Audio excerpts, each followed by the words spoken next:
live on my parents' burial. Only few knew about it. The leader of the indigenous people of Biafra, NNAMDI KANU, was live during his parents' burial on Thursday, February 14, 2020.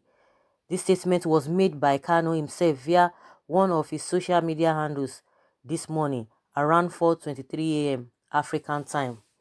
KANU made it clear on his short essay that it is an abomination in Igbo land for the first son of royal family not to be around during the burial of their deceased parents, pointing out that the gods will not be happy with such fellow, no matter the circumstances. In other words, this is the reason he was able to attend the burial, but only a few people were aware of it. How did he do it? Listen to what he said. He said, Chukwu Okike Abiama made it possible for me to be live during my parents' burial, even with all the threat of the enemies to make sure I will not be there, said KANU. He said, I am the prince of Afaruku Ibeku, the first son of my father. I would rather go on war with the Nigerian government than not to attend my parents' burial, which indeed I was there live. I hope this will make Nigerians understand that they don't have security. Yeah? He said this after he successfully attended his parents' burial yesterday. He continued by saying, this is not the first time I have been in Nigeria ever since I left this country, Nigeria, due to the struggle for the restoration of Biafra. Once I have attended child education in Lagos, and on my arrival, Nigeria security that was giving the order to hunt me were still the same people helping me and my colleague to clear our luggage at the airport. I repeat, Nigeria as a nation doesn't have security. Looking at the above statement, it's clear that NNAMDI KANU was live at his parents' burial. Did he disappear to be there? I'm of the opinion that Mr. President Muhammadu Buhari will now know that KANU is more powerful and intelligent than the whole Nigerians force put together. KANU's arrival to his parents' burial was engineered by the top leaders in IPOB, and they kept it as a secret. Among the attendees who knew that KANU was around is Naya Abaribe, whom the leader of the indigenous people of Biafra, IPOB, have enormous trust and respect for as the only truthful politician in Nigeria. However, Peter Obi was live during the burial, yet didn't have an idea that KANU was there too. Hey, papa. Like seriously? Like seriously? Okay, let's hear what people are saying. He said he was there live. So who are we to say whether he was there or not? And like he said, if you know the statement he made that Nigeria does not have security, that one is 100% sure. That is just the way it is. Anything goes in this country. That's just the way it is. Only that one, anything can happen.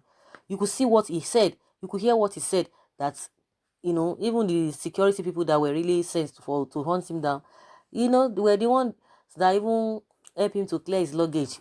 When you talk of security, it's not there. And that's why you can see that these people are really having their days. All these bandits here and there, they are having their days because they know what is happening. They know how to go about it. And they are playing gallery to the whole thing. With all this, their all this, their gra, all these, their battalions and their hundreds of police, hundreds of this and that.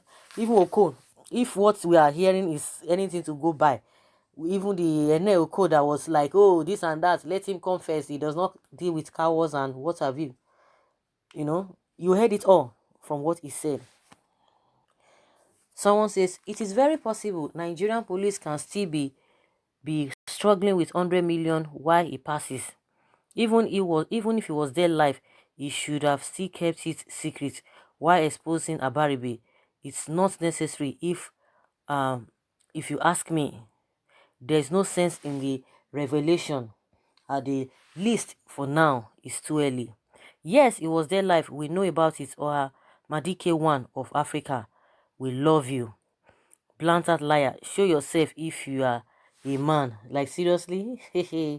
Someone said, keep quiet. What do you know? You have been seeing him. What have you done all this while? You are just a housefly.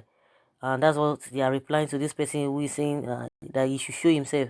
Someone say, are you a man? Fight federal government. Let's see if you will last for a day. Someone say, we need an evidence.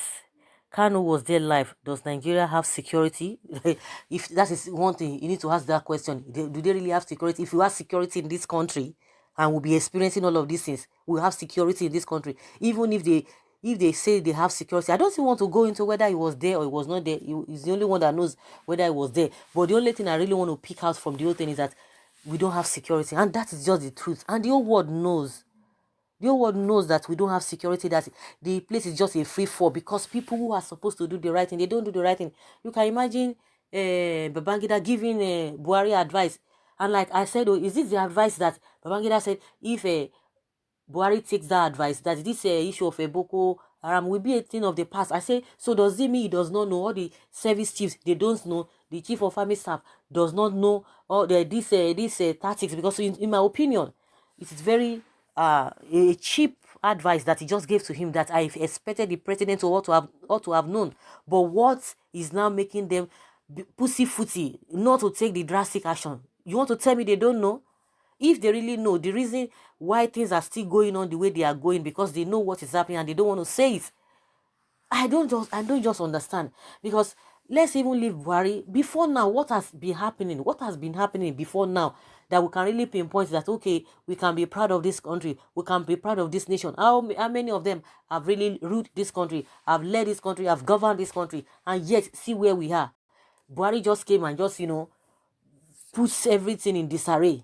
Because if you look at what has been happening before now, it's not something that anybody will be happy about. Those who have led before, at this stage, we don't have light, we don't have water, we don't have security, we don't have, the economy is just, anyhow. What are we talking about? What are we talking about?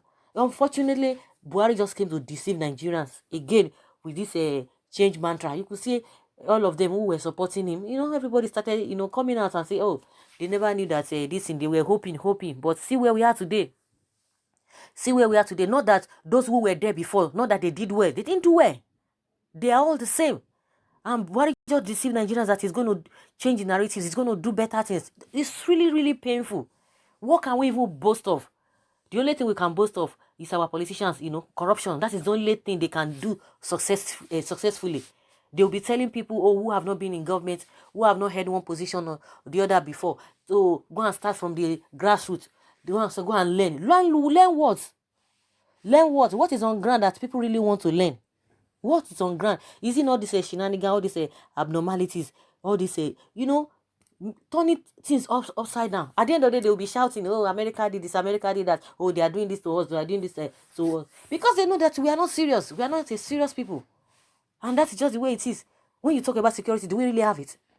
If we have security, Shika will be giving them order, will be telling them all manner of things. They will tell you they have defeated them, and yet these guys are operating on a daily basis, and you say you have security. I beg you. Just like I said, I'm not even interested whether he came or not. That is not the issue. But what he made mention is what is really, I can really recollect with that there's no security. There's no security anywhere. The only time when they want to work, if any of their family members is involved, that is when you'll be seeing them running net skater. But when it comes to the ordinary Nigerian people, they don't have their interest at heart. Anything goes. You can imagine, somebody was even telling me today, was trying to narrate the video of this can man that they just messed the man up and just took the man's life. I mean, I don't even watch that kind of video because it's really disheartening. The person was like, when they sent it to her, she was like, what? I said, it's been a long time. I watched that kind of a thing. And that was initially when these people started. That was 2007, 2005, 2006. When this Boko Haram people started, they used to, it's really a gory thing to behold. So the person was just saying is that at this age and time, this 21st century, such a thing will be happening. The way and manner this can man was treated at this age and time, and we are not doing anything. Nothing. They are not even moved. They are not even perturbed. It's something that would have angered them and do the needful. And yes, they are just saying, don't touch bandits, don't do this and that. They will be robbing them, pampering them. They will be making statements. We are going to deal with them. We are going to fish them out. This is a lie. It's a lie. And that is the only thing I'm just taking from what Kanu said. That We don't have security. Do we really have? Can we boast? Those who are saying this and that, who are telling him why did he not come? They show their evidence. Do you have security? No. Do you have security? You have security and you are in this position. I beg you, second base. So guys, let's hear your opinion concerning what he just said. Leave your comments below and let's learn from it.